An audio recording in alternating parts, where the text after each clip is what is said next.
अस्सलाम वालेकुम दोस्तों, उम्मीद है आप सब अल्लाह पाक के करम और उसके फ़ज़ल से बहरियत होंगे। मेरी आज की ये वीडियो उन सभी यूट्यूबर्स के लिए है जो कि नए अपलोडिंग इशू को लेके बहुत ज़्यादा परेशान हैं। अगर आप हमारे चैनल पर नए हैं तो प्लीज़ चैनल को सब्सक्राइब कर लें ताकि हर नई अपलोड होने वाली वीडियो सबसे पहले आप तक पहुंच सके और आप उस नई अपलोड होने वाली वीडियो से फ़ायदा हासिल कर सकें।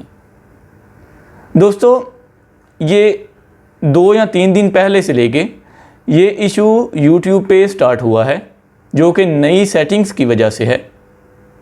अगर देखा जाए तो ये इशू नहीं, लेकिन चूँकि सेटिंग्स जो हैं वो चेंज हुई हैं तो यूज़र्स को यूज़ करने में काफ़ी ज़्यादा मुश्किलात का सामना करना पड़ रहा है।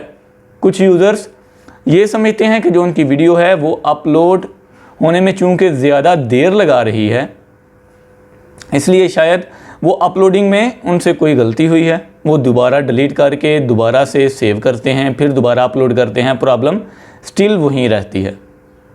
उसकी वजह ये है कि हमने सेटिंग्स को सही तरह से फॉलो नहीं किया होता, इस वजह से वो चेकिंग पे ही रहती है हमारी वीडियो मोनेटाइजेशन के बाद। जैसे ही हम मोनेटाइजेशन पे आते हैं वीडियो के अपलोड होने के बाद, तो पहले तो हमारे पास ये ऑप्शन आती थी कि ऑटोमेटिकली मोनेटाइजेशन अगर आपके पास ऑन है तो वो ऑन ही चलता जाता था हर नई अपलोड के साथ। लेकिन अब जैसे ही हमने नई वीडियो अपलोड करनी है तो हमको मैनुअल तौर पर जो मोनेटाइजेशन है उसको ऑन या फिर ऑफ़ करना पड़ेगा। जैसे ही हम मोनेटाइजेशन को ऑन या ऑफ़ करते हैं उसके बाद आगे वाला प्रोसीजर क्या है वो हम अपने सिस्टम की स्क्रीन पे देखते हैं। तो चलिए चलते हैं सिस्टम की स्क्रीन की तरफ। दोस्तों, जैसे ही हमारी अपलोडिंग कंप्लीट होती है तो उसके बाद मोनेटाइजेशन की ऑप्शन आती है हमारे पास।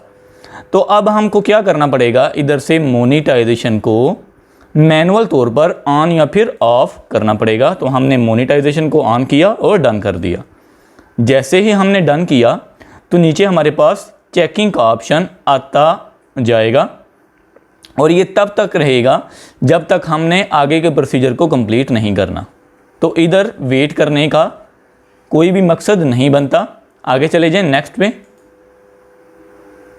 ओके जी, अब इधर यूज़र्स क्या करते हैं, इधर ही स्टिल वेट करते रहते हैं। 4-5 घंटे गुजरने के बाद भी जब वीडियो स्टिल इधर ही रहती है तो वो इधर से अपलोडिंग कैंसिल करते हैं और दोबारा से वीडियो को सेव करके दोबारा अपलोड करते हैं, लेकिन प्रॉब्लम स्टिल सेम रहती है। तो दोस्तों, आपने क्या करना है, ज़रा सा इसे नीचे स्क्रॉल डाउन कर लेना है तो आपके पास ऐड सूटेबिलिटी ऑप्शन मिल जाएगी।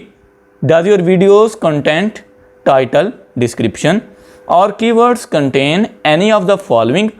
असल में यूट्यूब आपसे ये पूछ रहा है कि आपकी वीडियो में कोई ऐसा मवाद तो नहीं जो कि नीचे दिया गया है। ठीक है जी, तो आपने सबसे नीचे चले जाना है और नन ऑफ द अबव इस पे आपने सिंपली चेक कर देना है।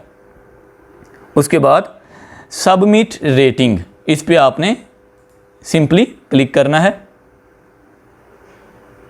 तो जैसे ही आपने सबमिट रेटिंग पे क्लिक किया, इधर हमारे पास आ गया जी नो इशू फाउंड, हमने नेक्स्ट कर देना है। तो उसके बाद वही सारा प्रोसीजर जैसे कि पहले हम अपने चैनल्स पर करते थे। उम्मीद है आज की ये वीडियो आपके लिए काफ़ी फ़ायदेमंद साबित होगी। अगर आप हमारे चैनल पर नए हैं तो प्लीज़ चैनल को सब्सक्राइब करना ना भूलिएगा। मिलते हैं इंशाल्लाह नेक्स्ट वीडियो में किसी नए टॉपिक के साथ। तब तक के लिए अपना ख्याल रखें। अल्लाह हाफिज़।